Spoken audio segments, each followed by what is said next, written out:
Welcome back, Sharphead here. This is the third video in this launching your own crypto wallet video series or sequence.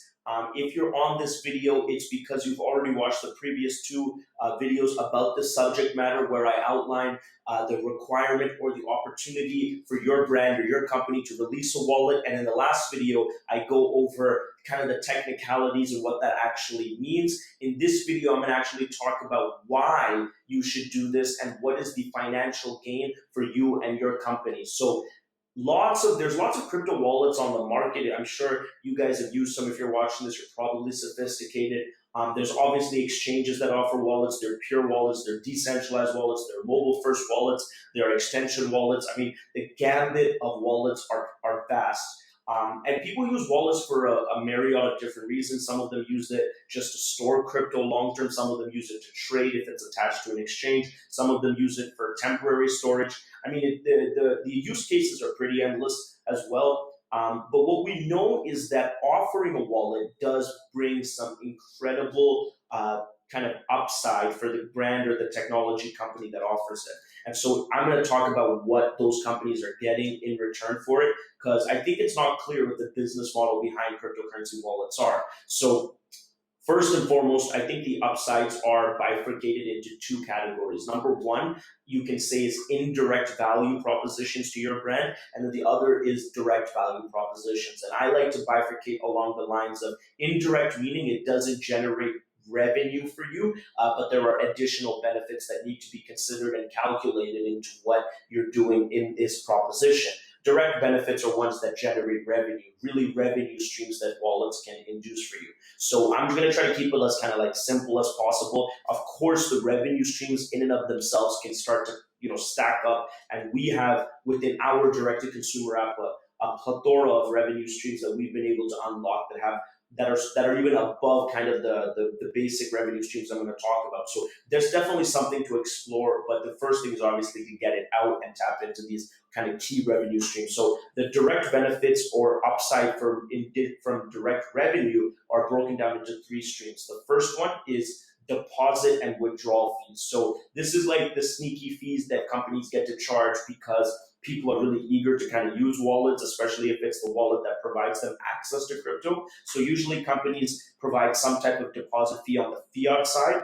If it's a crypto deposit, they're probably not going to charge the fee. Our system allows you to kind of do whatever you want. You can charge it if you want. You can leave it at zero if you don't want, or if you want. But the real fees are in the withdrawal. So when someone is withdrawing from a crypto wallet, whether it's Binance, Coinbase, XYZ wallet, they get dinged with pretty significant fees, especially if the network is clogged at that time. And so here's where you can really make money every time someone is using the wallet or withdrawing from it.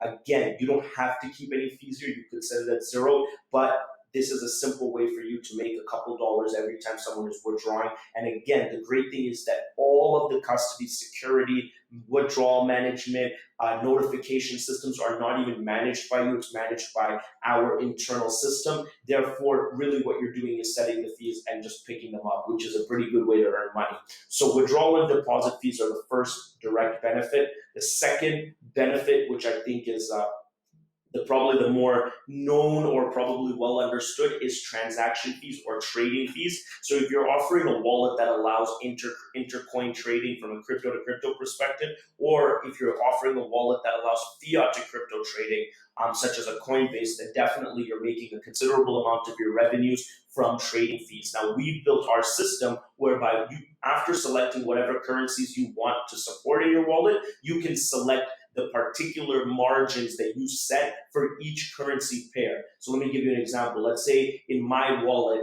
I've said I want to enable USD, CAD, Bitcoin, Ether. So that's essentially 4 different currencies. In that sense, there are 2 different trading options for each currency pair. So it's about, it's well over 8 trading options, and each one of them we actually allow you to set your own fees. So if you think that USD BTC is probably something that shouldn't have that many fees, but because you're one of the only platforms that allow ETH CAD, then that's where you can charge more fees. So it's quite dynamic and robust. And transaction fees are great because it's not only limited to, it's not a zero-sum game. Someone could pay your transaction fees on the same amount of money, 20 times. And so that's where most exchanges and crypto wallets make money. And you're now getting the full gambit of that. In my opinion, you're one of the only wallets that can offer this many fiat currency to crypto trading options. And so that's going to allow you to really possess a competitive advantage with your brand being the kind of purveyor of that.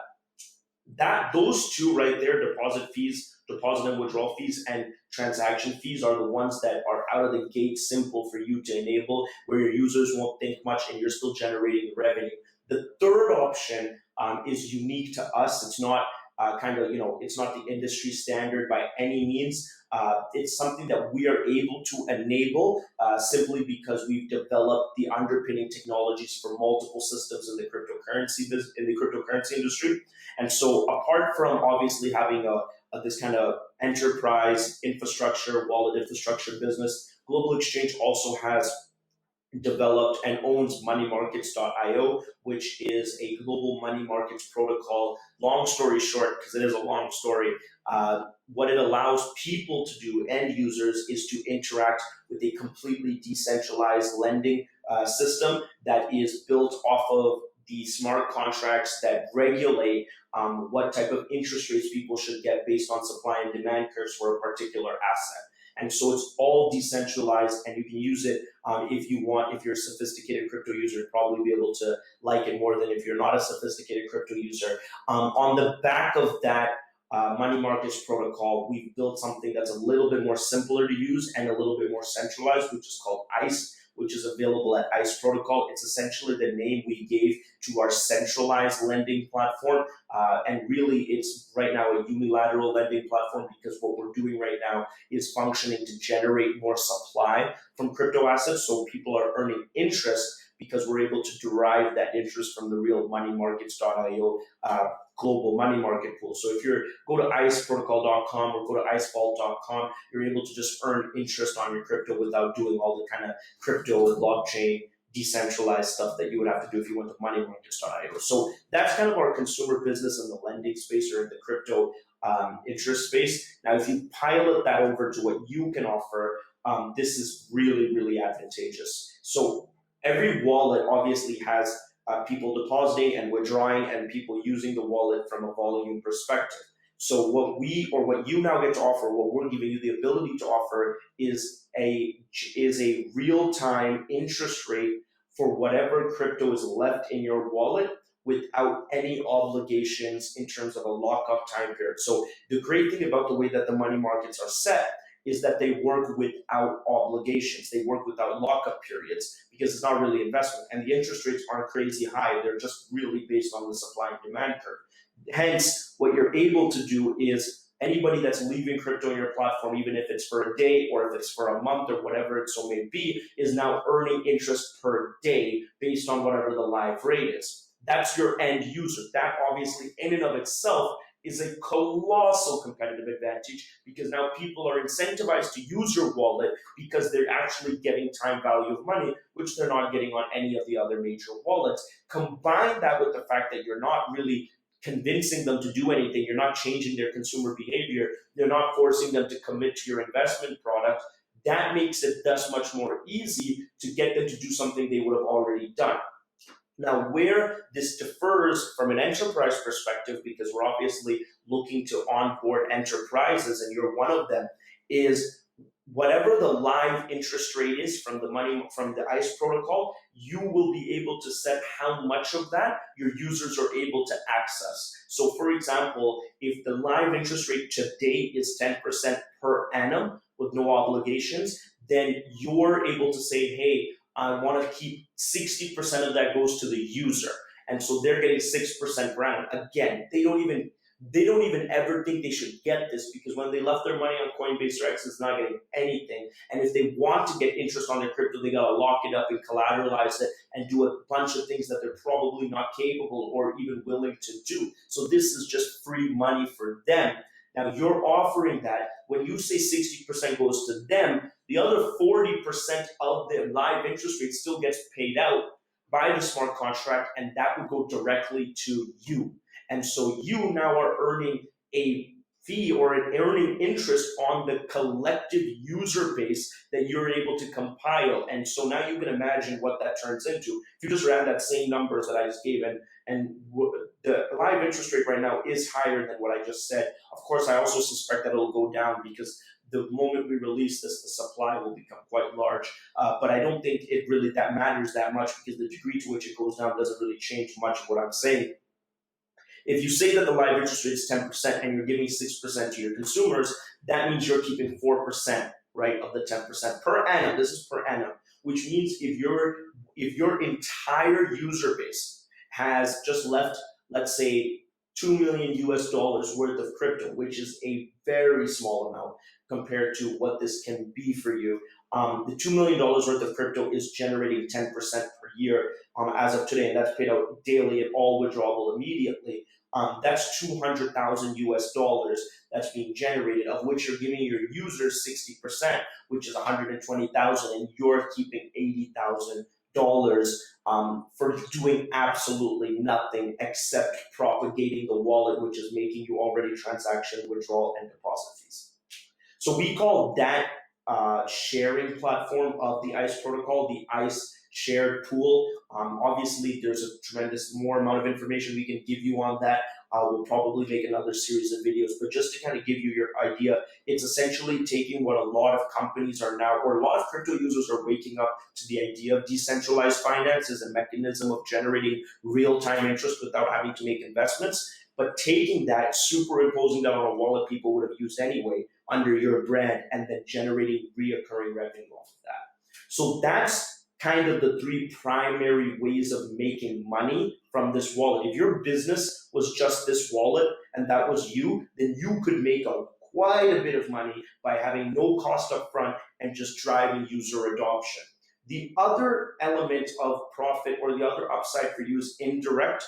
And here it's all about brand equity. So this is really more applicable to companies or people that already have a crypto brand or a non-crypto brand, or already have a community, or already have a business outside of what I'm talking about.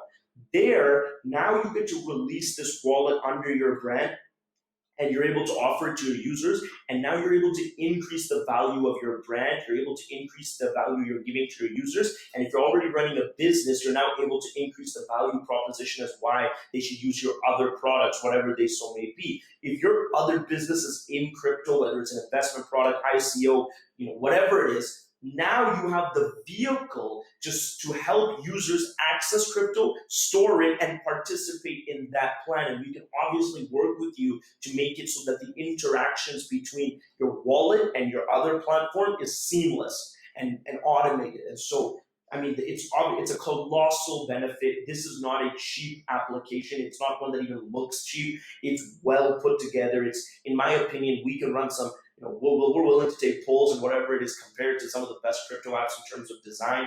Are there bugs? Of course, we'll sort that out. The tech support kind of gets all that out, the more people that use it. But in terms of what this can do for your brand, it's mind-boggling. Combine that with what it can do without really any change to your business or even your users' behavior on the revenue side. I mean, it's a win-win. You're giving your people access to crypto. And I'm not even getting into in this video how you can give them access to crypto with fiat, because our wallet is already compatible with many fiat funding options that you can provide to your users, where they can fund their account in USD by doing a bank transfer, whatever it so may be, to your bank, and then you credit them, and now they have crypto, and you can even make more money like that. So I'm not going to go into that. I'll make another video about that, but that kind of gives you just some of the upside. And the craziest thing about this is that we're not charging for this. What we're doing is, and I'll make a full-length video talking about just how we're going to engage with people that want to take this opportunity forward, but there isn't a fixed cost for the white label partner that's watching this video. What we're looking to do is enter into a working relationship where our technology underpins your brand, and this mutual relationship can propagate more user adoption, so that more people can get access to whatever you're doing, as well as wallets that are powered by global exchange.